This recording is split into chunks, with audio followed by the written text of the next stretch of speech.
રોકાણકાર મિત્રો, thank you very much અમને આટલો સરસ રિસ્પોન્ડ આપવા માટે અમારી આ ફાઇનાન્શિયલ રૂલ્સની સિરીઝમાં. ઘણા બધા રૂલ્સ આપણે ડિસ્કસ કર્યા અને ફરી વખત આજે એક આપણે નવો રૂલ ડિસ્કસ કરવા જઈ રહ્યા છીએ.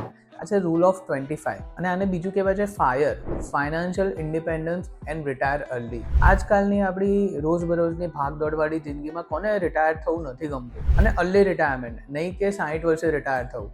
આનો સરસ મજાનો એક રૂલ છે, બહુ સિમ્પલ રૂલ છે. તમારો વાર્ષિક જેટલો ખર્ચો તમે કરી રહ્યા છો અત્યારે એના 25 ગણા ઇન્ટુ 25 ટાઈમ્સ એટલી તમારી રિટાયરમેન્ટ કોર્પસ હોવી જોઈએ. ફોર એક્ઝામ્પલ, તમે દર મહિને 1 લાખનો ખર્ચો કરી રહ્યા છો એટલે વર્ષનો થયો 12 લાખ. 12 લાખ ગુણ્યા તમે 25 કરો એટલે જવાબ આવે 3 કરોડ.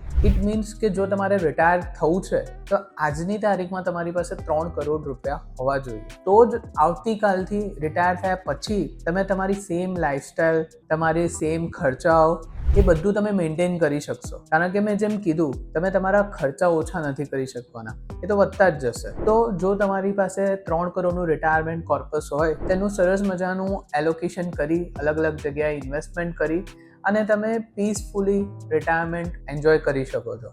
આવા જ મજાના બીજા ફાઇનાન્શિયલ રૂલ્સ અને ફાઇનાન્સને લગતા વિડીયોઝ જોવા માટે આજે જ અમારા અકાઉન્ટને ફોલો કરો. Thank you very much.